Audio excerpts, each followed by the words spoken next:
acometidos de várias enfermidades e tormentos, endemoniados, lunáticos e paralíticos. E ele a todos os curou. E da Galileia, Decápolis, Jerusalém, Judeia e da além do Jordão, numerosas multidões o seguiam. Amém? Somente até aqui. Pode tomar o seu assento.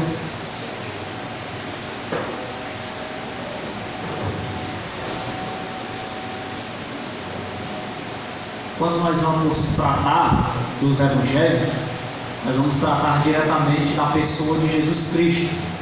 Ele é o centro do evangelho, ele é o centro das Escrituras, ele é o centro da Bíblia Sagrada. E consecutivamente, a obra de Jesus Cristo gerou aquilo que nós chamamos de cristianismo. O que é o cristianismo? O cristianismo sou eu, é você, somos todos nós unificados em Cristo. Daí o nome cristianismo, parte de Cristo.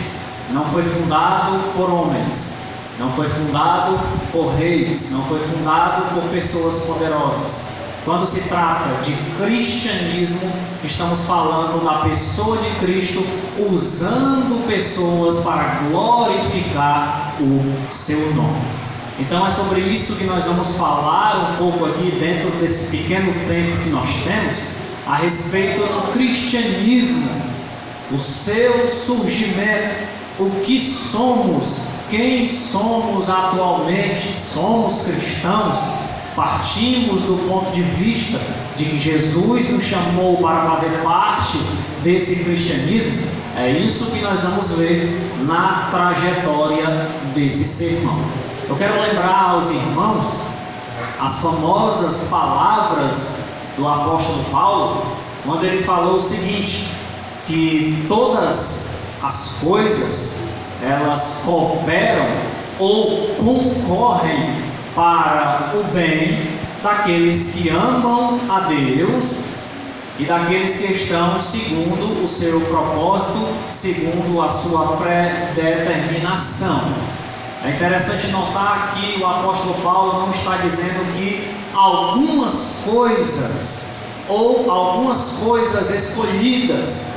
Ele está afirmando que todas as coisas, em um modo geral, coopera para o bem daqueles que amam a Deus. Ou seja, se você abrir a sua mente comigo nessa noite, você vai perceber que se todas as coisas cooperam para o bem, e podemos colocar isso de um modo em geral, nós podemos fazer várias alegorias dentro da nossa mente.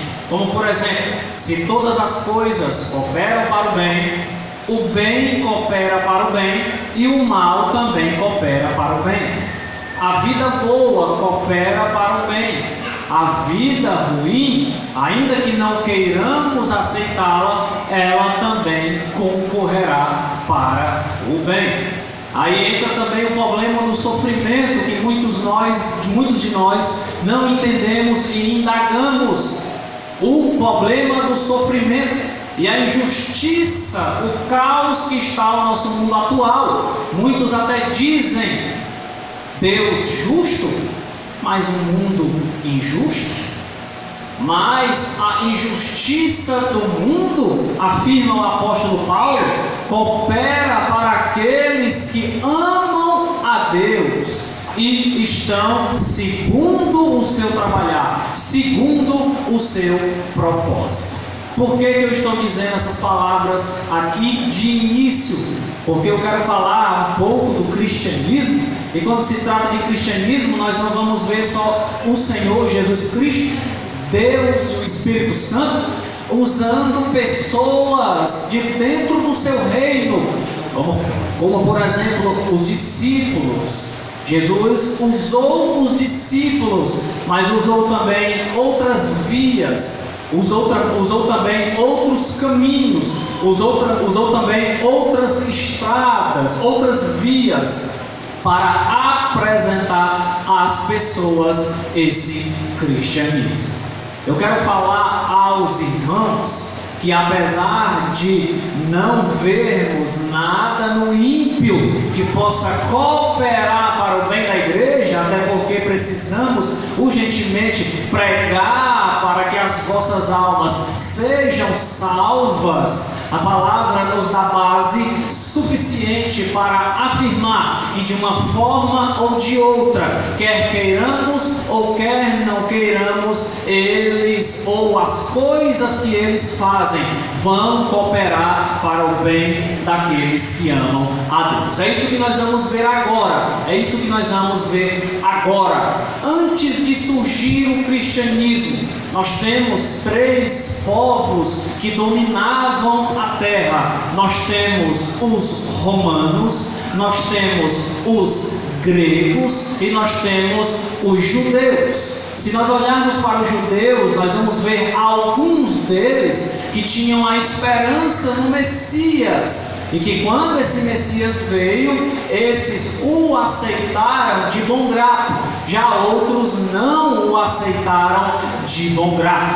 Mas o que interessa não é a aceitação de muitos, mas é o que esse povo causou na sociedade, o que esse povo causou na humanidade. E que quando nós olhamos para as Escrituras e vemos os romanos, por exemplo, massacrando o Senhor Jesus Cristo na Via Dolorosa, quando eles martigaram o corpo de Jesus com diversas ferramentas e o levaram até o Monte Gólgota para ser crucificado, nós passamos a ter uma visão meio que rejeitosa dos romanos. Nós olhamos para os romanos como se eles fossem servos do diabo naquele momento. Nós olhamos para os romanos como se os romanos não estivessem cooperando em nada para o surgimento do cristianismo. Mas quando nós vamos pesquisar, mas quando nós vamos mais além, nós vamos perceber que Deus ele não está limitado só a usar a mim e a usar você e a usar pastores e a usar presbíteros e a usar doutores. Ele usa qualquer tipo de pessoa, ele usa qualquer meio que ele quiser, porque ele é soberano, ele trabalha da forma que ele quiser. Ele pode usar a forma da cura, como ele pode usar um médico, ele pode usar um comprimido, como ele pode usar uma manifestação de cura. Deus ele usa diversos meios, porque ele não é limitado como nós somos limitados. E é isso que nós vamos ver dentro desses 3 povos. O primeiro que nós citamos foram os romanos. Os romanos, antes do surgimento do cristianismo, antes do surgimento da pregação, da manifestação de Jesus Cristo na terra, os romanos eles dominavam toda a terra. Os romanos dominavam boa parte das terras que foram até mencionadas no texto que nós lemos aqui: a Judéia, Decápolis, a Galileia. Muitas dessas regiões eram dominadas pelos romanos. Os romanos entravam em qualquer cidade e dominavam essas cidades. Eles tinham características que só eles tinham, e uma delas era governar bem uma cidade. Quando alguém ou algum império dominava uma cidade e retirava-se do seu império, retirava-se do seu governo, os romanos se apresentavam para dominar e nunca mais largar o cajado do domínio. Os romanos eram perfeitos no domínio. Aí o que é que acontece? Os romanos, da onde veio o surgimento do cristianismo, eles dominavam aquele povo, eles trabalharam na sociedade de diversas formas e diversas maneiras, como se eles estivessem preparando o caminho para a chegada do cristianismo. Mas os romanos crucificaram Jesus, mas os romanos ensanguentaram o nosso mestre, mas os romanos foram cruéis, foram maldosos. Tudo bem, mas tudo já fazia parte da pré-ordenação do nosso Deus. Ele já sabia que os romanos o levariam até o Gólgota para ele não morrer, mas com a sua morte, vencer a morte com a sua própria morte. Foi o que aconteceu com Jesus Cristo. Ele morreu para vencer. É diferente de nós. Nós aqui da terra, qualquer um de nós, quando morremos, nós mesmos falamos: acabou a vida, segue-se agora o juízo. Mas a vida terrena acabou. Agora chegou o final da vida deste homem ou dessa mulher. Quando Jesus morreu pela crueldade dos romanos, não foi o que aconteceu. Quando ele morreu, o brado foi diferente. Ele falou: na minha morte estará tudo consumado, ou seja, está tudo vencido, está tudo aniquilado, foi tudo colocado no seu devido lugar. Então, quando vamos olhar para os romanos, nós vamos ver os romanos no domínio de todos os impérios, diversos imperadores espalhados em todas as províncias da terra. Eles eram perfeitos em seu governo, perfeitos em seu domínio. Aí o que é que acontece? Os povos, isso é uma tradição até do Antigo Testamento, eles eram povos que um queria dominar mais do que os outros. Eu quero possuir mais terras do que você. E se nós não entrássemos em um acordo, nós poderíamos sair na espada, nós poderíamos sair na guerra, como aconteceu muitas das vezes, e essas passagens estão espalhadas no Antigo Testamento.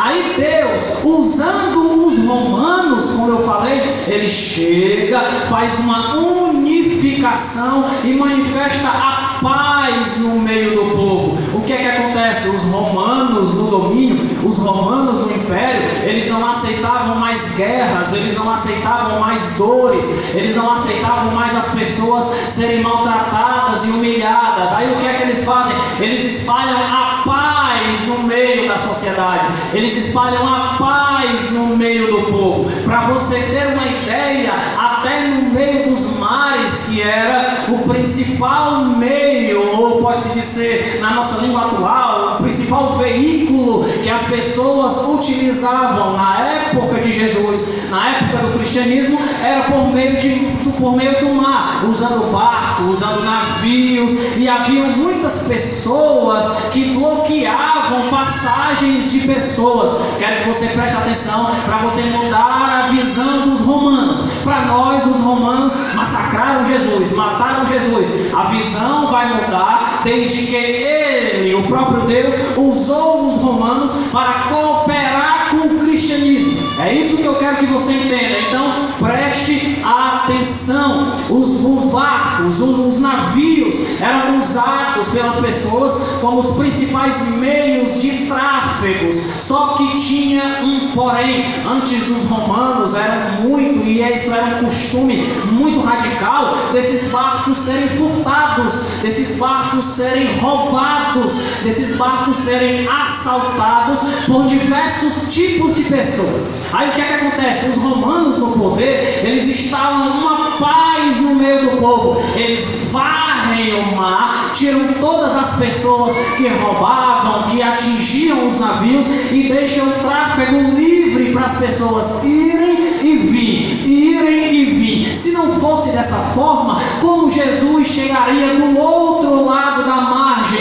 Logo teria alguém para assaltar o barco de Jesus, para roubar o barco de Jesus, porque era costume de ter assaltantes dentro do mar. Deus, usando o povo romano, usando o Império Romano, faz uma limpeza nos mares, e agora as pessoas podem ir e podem vir. Quando Jesus vai, ele vai tranquilo. Ele sabe que o Império Romano limpou aquele lugar, e ele pode atravessar o mar para curar uma pessoa, ele pode atravessar o mar para pregar para uma alma, ele pode atravessar o mar para pregar alguém, expulsar um demônio, como ele sempre fazia. Pegava o seu barquinho lá e atravessava. Esse benefício foi instalado pelo povo romano, o povo cruel, o povo que destruiu, o povo que matou o próprio Jesus. Como eu lhe disse, que todas as coisas elas vão cooperar para para o bem daqueles que amam a Deus. Não importa da forma que vai vir, se vai vir na forma de um vento suave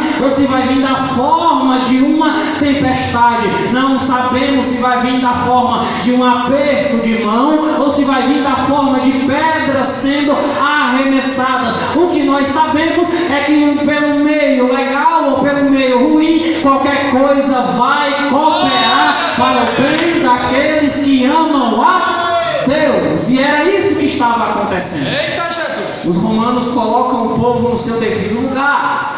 Não havia mais guerras, a paz estava instalada e as pessoas agora poderiam caminhar e ir e vir. Se não fosse assim, como o apóstolo Paulo iria fazer mais de 3 viagens missionárias? Não teria condições. Não teria como, por conta de um império bagunçado, de pessoas que estavam ali para atrapalhar. Mas quando Deus ele tem um propósito, Ele pode usar até o diabo, Ele pode usar até um ímpio, Ele pode usar até meios, como nós falamos, de mal ou de ruindade, para trabalhar a favor de Deus. Por quê? Porque Deus ele é poderoso, Ele é soberano e nada pode o limitar. Então Jesus agora poderia ir e poderia vir, porque os romanos estabeleceram um caminho legal para aquelas pessoas. A nossa visão dos romanos é uma visão de um povo cruel. A nossa visão dos romanos é a visão de um povo que deveria ser rejeitado completamente. Mas a colaboração dos romanos para o surgimento do cristianismo, nós não temos a dimensão para calcular. Eles mataram muitos cristãos, isso é uma verdade. Eles mataram muitas pessoas, isso é verdade. Mas por que não dizer que tudo isso foi a favor do Deus Todo-Poderoso? Porque nada pode fugir do controle de Deus, pode fugir do nosso. Qualquer coisa pode sair do seu controle com poucos segundos, com poucos minutos. Mas da mão poderosa de Deus, nada pode escapar do seu controle. Então Ele poderia usar qualquer meio para agir, para trabalhar. Muito tempo ou anos depois que Jesus subiu na ascensão, como vai afirmar o livro de Atos, os romanos não aguentaram mais adorar a eles mesmos. Por quê? Porque os romanos tinham o costume de se fazerem a sua própria religião. Como assim? Os imperadores eles eram adorados como deuses. O dinheiro era adorado como um deus, a moeda dos imperadores, aquilo que eles usufruíam, o seu poder, o seu reinado. Então tudo aquilo eles faziam como forma de religião para eles próprios. É como pegar o Antigo Testamento e ver a idolatria a um bezerro de ouro, e ver uma idolatria a uma estatueta gigante. É a mesma coisa de pegar um imperador, ver ele em um centro de um império e começar a adorar, a glorificar o nome de um homem. Quando chegou mais na frente, não foi na época de Jesus, mas quando se distanciou um pouco mais, os romanos assumiram o cristianismo como a sua principal religião. As outras religiões foram colocadas para a lateral, e você pode imaginar aí na sua mente as religiões que existiam na época do Novo Testamento. O fariseísmo,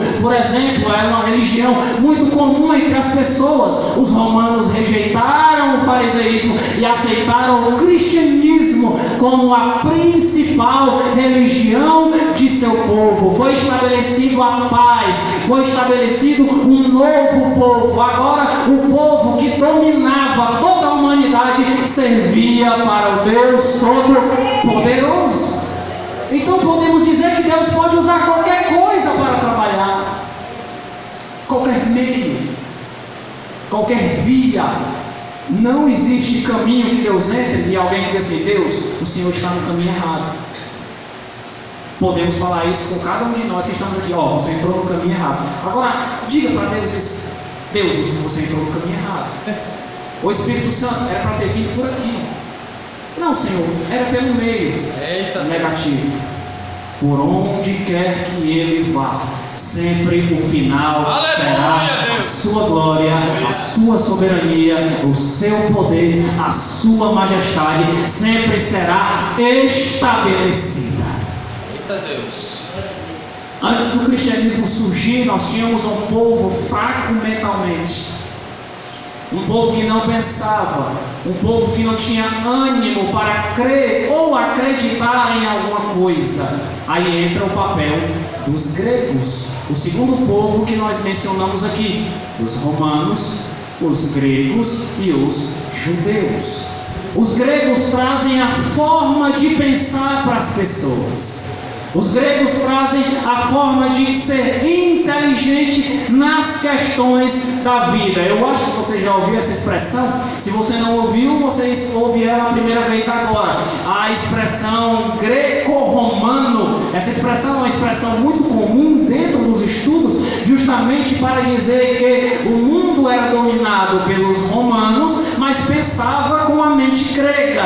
O mundo era dominado pelos romanos. Os romanos tinham todo o domínio das terras, das cidades, e dominavam o seu império, mas quando eles iam calcular alguma coisa, fazer alguma coisa, eles pegavam a inteligência dos gregos emprestada para usufruir dessa inteligência. Então, em um mundo que as pessoas eram acostumadas a não pensar, só a guerrear, só a batalhar, porque veja só, em Mateus, no Novo Testamento, já passamos ali do período da nossa folhazinha branca na Bíblia, e nós sabemos que aquela folhazinha branca na Bíblia simboliza um período que nós chamamos de período interbíblico. Houve muitas guerras naquele período, houve muitos povos um contra o outro naquele período. Aí raciocina comigo, tinha tempo para pensar se só se guerreava por dinheiro? Tinha tempo para imaginar alguma coisa na vida? Se só tinha tempo para tentar ganhar bens, tentar ganhar coisas, tentar ganhar impérios? Não tinha. Aí o que é que o nosso Deus Todo-Poderoso ele faz? Ele pega a mentalidade dos gregos, implanta dentro da cabeça de pessoas que só sabiam brigar por terras, que só sabiam brigar por bens materiais, que só sabiam brigar por coisas dessa terra, que só sabiam brigar por coisas que são passageiras, que vão ficar aqui, e coloca a inteligência dentro da mente dessas pessoas, irmãos. O que seria eu e você se nós não pensássemos? O que seria de mim e o que seria de você se nós não pegássemos a palavra, as escrituras, e meditasse nela, pensasse e raciocinasse? Tudo que está escrito nas sagradas escrituras é verdade. A partir de hoje eu passo a crer nesse cristianismo.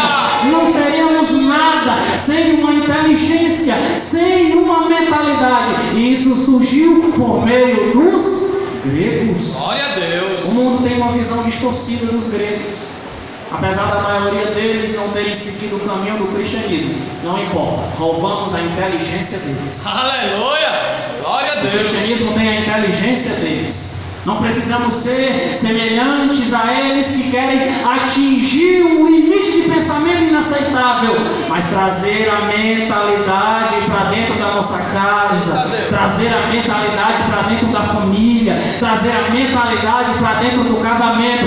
Você sabe que é essencial. Você não pode resolver os problemas da sua vida se você não parar para pensar. Como você vai pagar uma conta se você não sentar para contar o seu dinheiro, para você ver se não vai ficar no vermelho? Como você vai atravessar uma rua se você não pensar nas mãos que vão passar os carros de ida e os carros de volta? O mundo inteiro gira em torno de pensar, principalmente o cristianismo. Aleluia. O cristianismo é a religião do pensamento, é a via do pensamento. Para você aceitar Jesus, alguém pregou e você declarou dentro do seu coração: eu amo agora esse Deus. Glória a Deus. Aleluia. A inteligência foi manifestada por meio deles.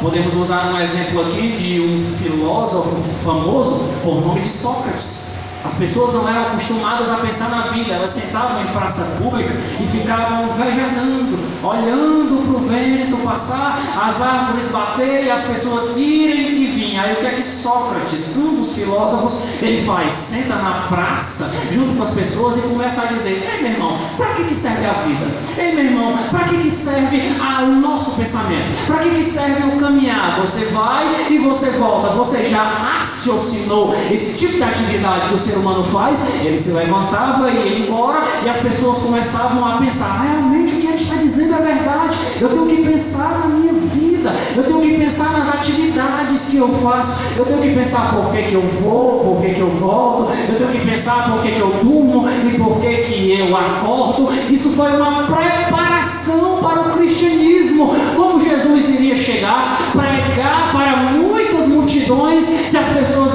não tivessem a inteligência para pensar, a inteligência para raciocinar? As pessoas iriam ficar inquietas, como às vezes você fica inquieto numa pregação. As pessoas iriam ficar inquietas, se coçando. Jesus, termina logo o sermão, porque já está na hora de ir embora, já está na hora de ir para casa. A nossa mentalidade serve justamente para isso, para armazenar as informações de Jesus, as informações do Evangelho, que vão sendo passadas para nós, vão aliviando o nosso coração, vão curando a nossa alma, vai aliviando o nosso espírito. Aí nós entendemos o para que serve o ouvir e ouvir a palavra de Deus. Para você entender isso, você precisa entender outras coisas. E eles nos deram a inteligência, a forma de pensar. As pessoas agora começavam a pensar na vida. O mundo atual seria 100% diferente se ele pensasse antes de fazer as suas ações. Verdade. Antes de fazer uma ação, se eu calcular e pensar, eu tenho 99% de chance de executar isso que eu iria fazer corretamente e muito bem. Esse 1% de chance eu entrego a Deus, porque se Deus não quiser, Ele faz dos 99 nada, Ele não deixa nada dar certo. Mas esses 99 é pela nossa cooperação em pensar, calcular, trabalhar, fazer tudo pensado. E o cristianismo, para receber Jesus Cristo, precisava justamente de mentes que iriam entender a chegada do Messias, a chegada do Salvador. Jesus chega para muitos discípulos e diz o seguinte: olha, larga tudo que você está fazendo e vem me seguir. O que é que eles fazem? Largam suas coisas e passam a seguir Jesus. Alguns arriscam a dizer que eles fizeram isso sem pensar. Fizeram sem pensar, foi coisa da emoção, foi coisa do sangue ali, o homem apareceu e eles vão e foram na hora. Se fosse dessa forma, como muitos acreditam e afirmam, eles não durariam um mês ao lado de Jesus, principalmente os discípulos que foram chamados pelo próprio Mestre. Quando Jesus chama, Ele chama justamente os seus salvos, aqueles que estão seguros. Ele sabe quem está trazendo para o seu reino. Então larga o que você está fazendo e me segue. E nós vemos nenhum relato de Pedro, Tiago, João e os outros discípulos abandonando e dizendo o seguinte: olha, o que esse homem falou é tudo mentira, o que esse Jesus pregou, nada disso é verdade. Eu prefiro acreditar no império, eu prefiro acreditar na idolatria, eu prefiro acreditar no meu orgulho negativo. Até quando Jesus morreu, eles ficaram recolhidos e pouco tempo depois apareceram pregando o Evangelho. Até na hora do desespero, eles continuaram aceitando e crendo na poderosa soberania de Jesus. Usavam a mente. Eita Deus. O nosso cristianismo é um cristianismo que não usa a mente, por isso está como está. Eita Deus. Por isso estamos no caos, no declínio. Por isso que estamos caminhando de mal a pior, em uma maca de enfermagem espiritual. A maioria já estão mortos, alguns respirando pelos aparelhos.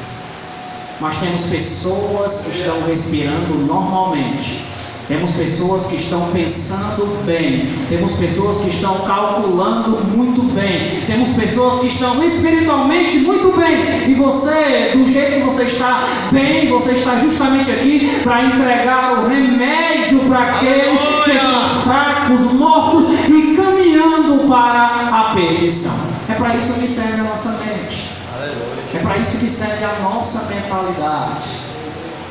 Surgiram muitos pensadores, surgiram muitos homens inteligentes, mas eu digo uma coisa para você: quando apareceu na terra Jesus Cristo de Nazaré, carne e osso, em pessoa, vivo, poderoso em ações e em palavras, a humanidade reconheceu que jamais apareceu um homem semelhante àquele. Aleluia, Deus. Ele foi diferenciado. Glória a Deus. Ele foi diferenciado. Quando ele nasceu, o mundo já estava preparado para o receber. Eita Deus. Pense comigo, raciocínio, vamos usar a nossa mentalidade.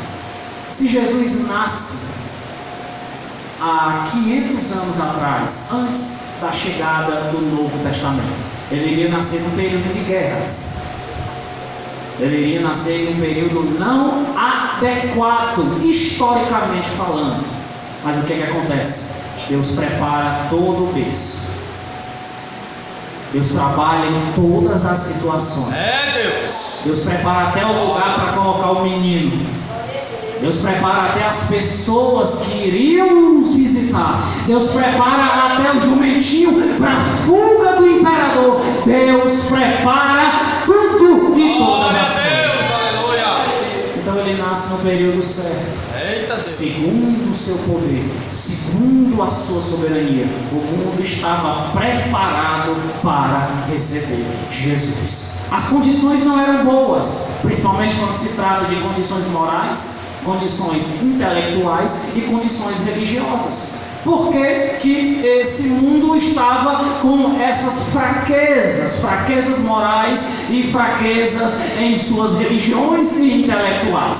Se nós pegarmos o fariseísmo, que são os fariseus, nós vamos ver os fariseus divididos em vários grupos. Os fariseus não eram só um grupo unificado, os fariseus se dividiam por diversas coisas. Tinham fariseus que queriam cobrar mais do que os outros, e eles não aceitavam estar em uma reunião com um fariseu que não tinha o mesmo pensamento que o dele. Aí o que acontece? O que eles faziam? Olha só, vamos montar o nosso grupo, e o nosso grupo vai cobrar além do que nós cobramos, porque nós cobramos alto. Esses são batizados de os fariseus calculadores. Eles foram separados dos outros fariseus, e a religião do farisaísmo vai se dividindo. Aparece um grupo daqui, aparece um grupo dali, aparece um grupo de cá, aparece um grupo de cá, e o império e a sociedade está sem uma religião para abraçar, e a sociedade está sem um rumo para olhar, e a sociedade está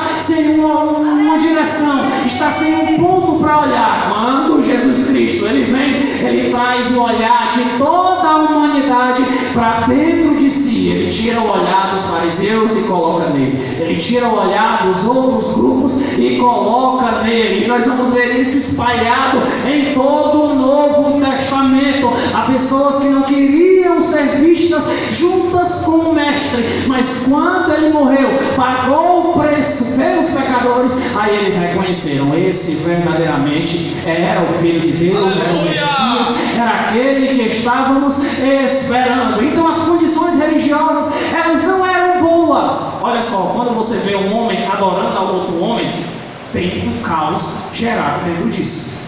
Isso não pode acontecer. O nome disso é egolatria, é a idolatração do próprio ego. Eu olho para dentro do meu ego e começo a ver beleza, quando eu devo ver maldade. Eu olho para o meu ego e começo a ver beleza, quando eu devo ver coisas ruins que tem dentro do meu coração. Um grande homem, servo de Deus e servo do cristianismo, fez uma oração impactante que é repetida até nos dias de hoje. Ele orou o seguinte: Deus, eu te peço que tire toda a maldade e todo o homem mau que há dentro de mim. Ele não orou para tirar o homem mau do meu lado, ou o homem mau da minha vizinhança, ou o homem mau da minha frente. Eu sou o homem mau, eu sou sou a pessoa orgulhosa. Eu que preciso de transformação. As condições religiosas estavam ruins quando Jesus apresentou a religião das religiões. As condições religiosas estavam precárias quando Jesus apresentou os mandamentos sagrados, a mensagem do Pai, o alívio para as pessoas. Se você vê os fariseus, eles não curavam ninguém. Verdade. Irmão, se você achar um fariseu curando alguém, pode levantar sua Bíblia para cima e vá procurar um pastor para tacar óleo nela, que é uma Bíblia abençoada, né? Um fariseu curando alguém, para você ver como a religião estava precária, muitas pessoas enfermas, eram muitos doentes. Porque a Bíblia vai dizer muitos doentes. Sabe por que da expressão muitos doentes? Ou muitos enfermos? A palavra muito significa acréscimo. As pessoas, como não tinham curas e situações de ciência apurada naquele tempo, elas iam se acumulando em suas doenças. Lembra do tanque? As pessoas fazendo filas para serem curadas. Era o acúmulo de muitas pessoas que não viam ninguém que chegasse até ela para dizer: olha, seja curado de seus maus e hoje você está liberto. Não tinha. Os fariseus não tinham poder para fazer isso. Os saduceus não tinham poder para fazer isso. Os escribas não tinham poder para fazer isso. Os romanos, apesar de ter instalado a paz, de ter aberto muitas portas para o evangelho, eles não tinham a capacidade de fazer isso. Aí quando Jesus se apresentava, aí quando Jesus chegava, ele tirava todo tipo de enfermidade, todo tipo de demônio, qualquer tipo de coisa ele tirava, e as pessoas diziam: poxa, nunca apareceu uma religião que nem essa, nunca apareceu um homem que nem esse. É esse que eu vou seguir, é esse.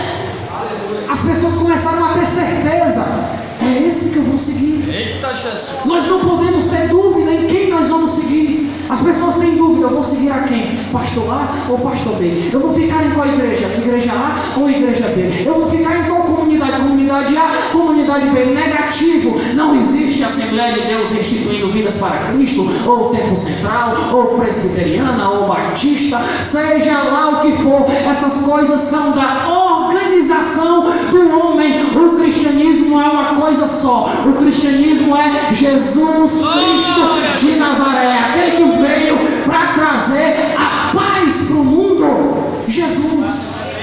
Não existia outro. Ninguém tinha a capacidade de chegar, colocar a mão assim na cabeça de alguém e dizer: levanta e anda. Vai. As pessoas tinham dúvida. Sabe por que elas ficavam impressionadas? Porque muitas pessoas tentaram fazer o que Jesus fez e não tiveram sucesso. As pessoas ficavam impressionadas: estou vendo, agora estou enxergando, agora estou contemplando o mundo novamente. Cadê esse homem? Eita Deus! Glória! Entrou no meio da multidão e ninguém sabe mais onde ele está.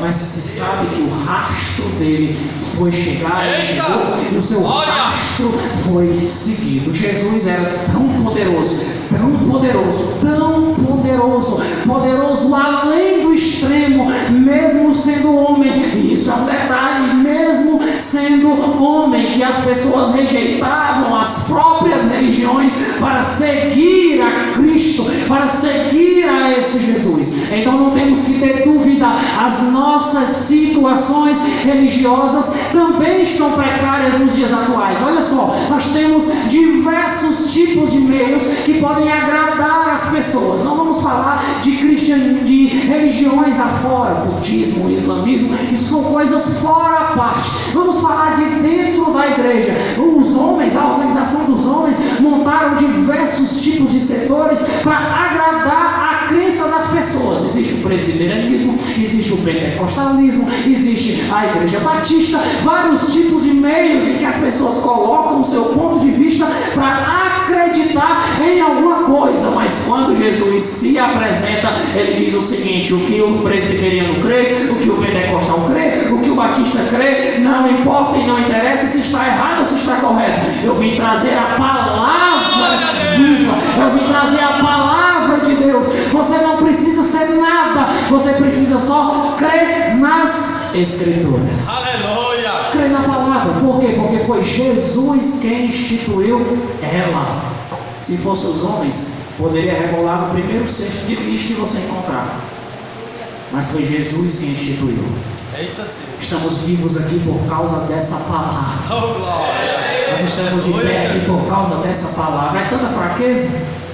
Nós somos tão fracos, nós somos tão pecadores, nós somos tão merecedores de um julgamento de Deus assim, tão pesado. Tem hora que a nossa consciência reconhece, a nossa consciência diz assim: Deus, eu merecia, era um relâmpago na minha cabeça agora, de tanta besteira, de tanta burrice, de tanta coisa errada que eu faço. Só que Deus, a religião de Jesus, ela é diferente da nossa mentalidade. Enquanto nós pensamos que Jesus vai decepar, vai nos matar, Ele vem, nos salva, nos traz para a sua casa e nos faz eleitos, santos e sacerdotes.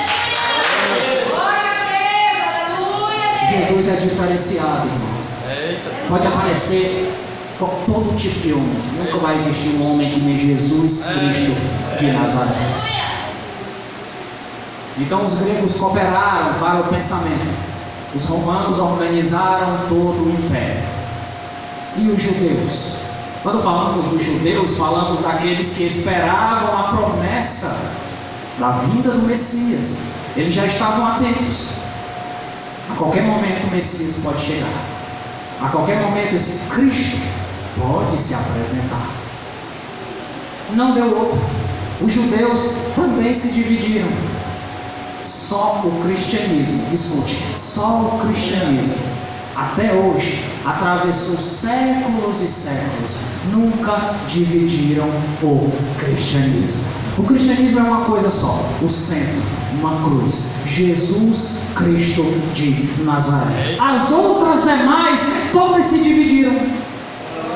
Os judeus esperavam o Messias, ele veio, muitos acreditavam e seguiam nele. Quando ele morreu, a maioria colocou o pé para trás e disse: esse aí, não, vai vir outro, poderoso, esse não é poderoso. E muitos foram se dividindo, grupos foram sendo formados e montados, e as pessoas foram se afastando da promessa. Só que os judeus, como muitos dos discípulos que foram chamados pelo próprio Jesus para seguir uma carreira ministerialmente junto com o Messias, junto com Cristo, eram aqueles judeus que acreditavam na promessa verdadeira de Cristo. Eles acreditavam verdadeiramente no Messias, assim como o apóstolo Paulo, que era Saulo, perseguidor da igreja, mas quando foi evangelizado por Jesus, terminou se tornando um dos maiores líderes do cristianismo. Não foi o maior líder de uma igreja qualquer, foi o maior líder do cristianismo estabelecido por Jesus, e veio de origens dos judeus. Os judeus prepararam toda a chegada do Messias. Uma das suas principais contribuições foi preservar o Antigo Testamento, preservar os escritos sagrados do Antigo Testamento. Era conhecida os famosos pergaminhos, abriam-se e fechavam-se. Se os judeus não acreditassem em toda a verdade do cristianismo, não existiria esse tipo de papel naqueles dias. E tudo aquilo foi sendo preservado, crendo eles ou não, foi preservado, até atravessar séculos e chegar essa Bíbliazinha bonita que você tem aí nas suas mãos. Mas os judeus cooperaram, preservavam, sabe por quê? Porque eles olhavam para a lei, olhavam para o Antigo Testamento e viam uma espécie de verdade. No Antigo Testamento, a verdade. Nos escritos antigos, a verdade. Nos escritos antigos, a palavra de Deus verdadeira. Nos escritos antigos, há uma luz para a nossa vida. Nos escritos antigos vai chegar, e cremos na promessa, a luz do mundo vai se apresentar. Aleluia, Deus! Glória a Jesus! As contribuições foram gigantescas, e o cristianismo vai surgir. O surgimento do cristianismo, não adianta você pesquisar e ver quem foi o homem que estabeleceu o cristianismo. Não foi homem nenhum.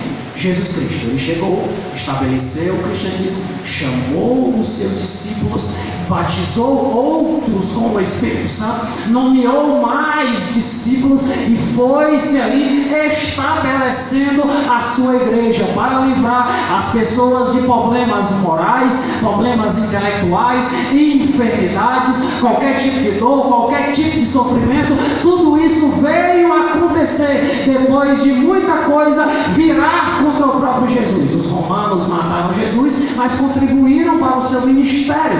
Os judeus que não foram tão fiéis à revelação de Jesus Cristo e do Messias passaram agora a preservar os escritos antigos e também cooperavam. Os gregos, que não eram vistos como pessoas que acreditavam na soberania de Deus, trazem a inteligência para o cristianismo, para você ver que Deus pode usar qualquer meio para trabalhar no meio do seu povo. Sabe o que eu quero dizer para você no encerramento dessa pregação? Eu não sei o que pode estar acontecendo na nossa vida. Pode ser problemas financeiros, morais, problemas de saúde. Nós não sabemos como vamos resolver esses problemas, mas aquele que conhece todo e qualquer tipo de problema, ele sabe trabalhar das melhores situações e nas melhores maneiras. Às vezes nós olhamos e falamos: olha só, não dá mais, é impossível, acabou. Aí é que ele se apresenta para dizer: sabe o que? Você está dizendo isso porque você não é soberano. Eu, como sou soberano, eu que coloco um ponto final na vida da humanidade. Sou eu que coloco um ponto final na estrada da humanidade. Se ele quiser levantar agora mesmo, ele levanta. Se ele quiser curar agora mesmo, ele pode curar. Se ele quiser salvar agora mesmo, ele pode salvar, como está nos salvando. Está salvando muitas pessoas por aí. Jesus é presente, é onipotente, é onisciente. Ele pode usar qualquer meio para trabalhar. Então você tem que colocar isso na mente. Você precisa abrir a sua mentalidade. Temos problemas diversos no meio da sociedade. Problemas morais, perdemos a conta. O cristianismo vem para estabelecer um padrão para a nossa moralidade.